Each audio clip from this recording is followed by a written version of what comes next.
How to make your child stop using mobile phone too much. Let's call it screen time. Screen time includes everything: using mobile phone, playing video games, watching TV, or squandering time on laptop. Excess screen time is such a big problem today. Clients have told me that their children's screen time is very high these days. It ranges from 4 hours to even 10 hours a day. Yes, it can become that bad. What's wrong with it? Parents complain that their children are completely lost. They don't study, they don't eat, they don't interact with family members. The only friends they have are online. They don't go out to play, just lying in the bed all day, lost in their virtual world. They don't sleep on time, and it's all because the child's life revolves around mobile, video games, laptop and TV. It's like this screen time has consumed their child. So, what can be done? I'll first begin with things that you shouldn't do, things that don't work and can make the problem even worse. First, requesting. Sometimes you think if you just be nice to them, if you ask calmly, beta, please give me the phone back, please don't use it so much, it's not good for you, they will someday listen to you and comply. Well, they won't. Requesting would rarely work for this issue. Second thing that won't work is testing their willpower. Some of my clients tell me, why should we have to stop the child from using the phone? I want my child to stop on their own. I want to make them responsible. Why should I have to tell them every time? My child must have the willpower to leave it by themselves. Bad idea. The screen time in itself is so rewarding to the brain that a child basically won't be able to stop themselves. It will be very, very hard. Don't put them through this test. They'll fail and you'll be disappointed again and again. Third, nagging or shouting. This is the negative version of requesting, where you just increase the intensity of asking. Like you either ask too many times, beta, please leave the phone, what are you doing all day, you wasted 3 hours, when will you study, etc. Or you can get angry and say those same things in anger, shouting at the top of your lungs. Why are you so stubborn? Can you just once listen to what your parents are saying? I'll break your damn phone if you bring it to the dinner table. Again, won't work. These were some of the things that won't work. So what will? Here are some suggestions. First thing, prevention. Don't even let this habit take roots. If your child is young, like below 12, it's relatively easier to establish authority and say no for something. Parents often allow children phones, iPads and laptops to just keep the trouble away from them. Like if they are busy in those gadgets, at least they won't create a mess, at least they won't fight, at least I'll have some peace of mind. Bad idea. Keeping your children away from gadgets gets harder and harder as they grow up and as their addiction becomes deeper. It becomes extremely difficult when they are adolescents, like above 12. Habits are formed and they are big enough to start challenging your authority. So to all the parents whose children are younger, let me tell you, if you don't become careful and strict right now, hell is coming. It's not pretty. Prevent it. Now, how do you actually do it? I'll tell you some major techniques that are available. First, clear rule for screen time. Having a clear rule for how much screen time is accepted in the house is very crucial.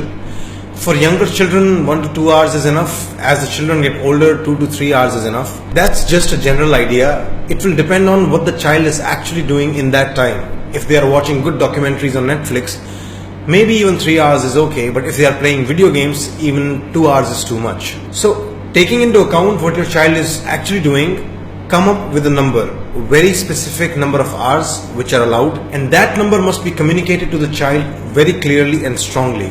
So if you decide, for example, 2-hour limit of screen time, make it a rule and don't let them break it. Second, clean policing. Probably the most successful technique here is policing, by which I mean using your authority to say no. Think of their screen time like they are bringing stuff from other countries into this country.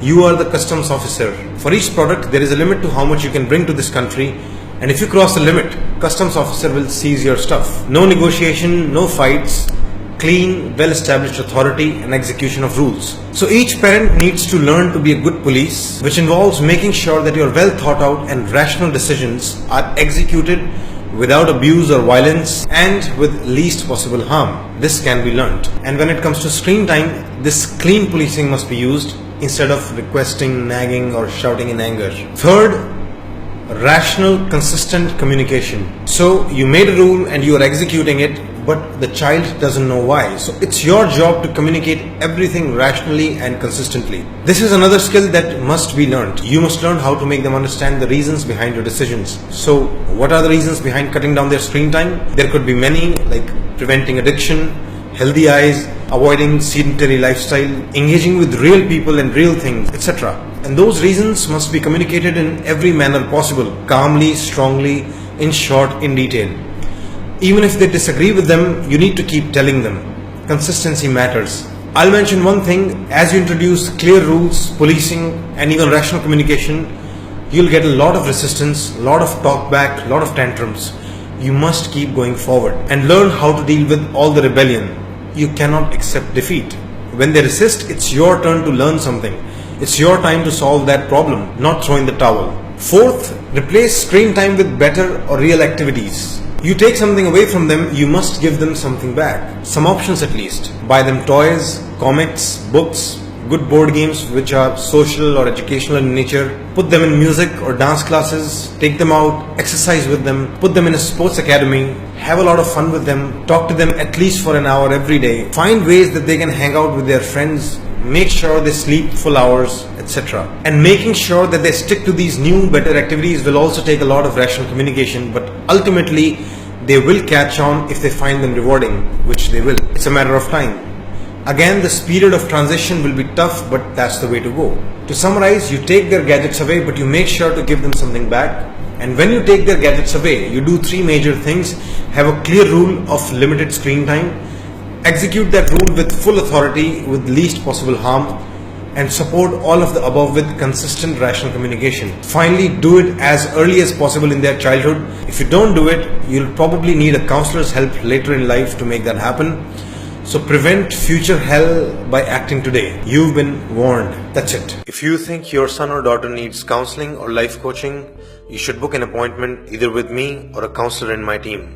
I help adolescents and young adults in following areas: taking responsibility and developing work ethic, improving concentration and productivity, controlling screen addiction to video games, phone, TV, internet and social media, managing anger and bad temperament, reducing social anxiety and exam anxiety, dealing with depression, developing crucial human values like respect, gratitude, humility, compassion, etc., establishing basic health habits for diet, sleep and exercise. To book an appointment, option 1, just call me on this number or message me on WhatsApp.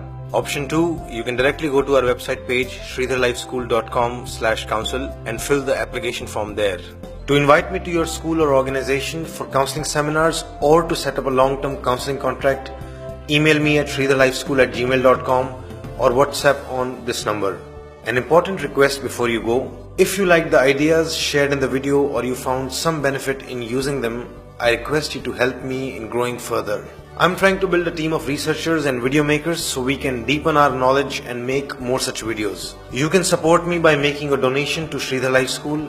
Go to sridharlifeschool.com/donate. If you're watching on YouTube, you can use the Paytm link shared in the description below. Any amount is welcome. Thanks a lot for all of your support thus far. I really am very grateful.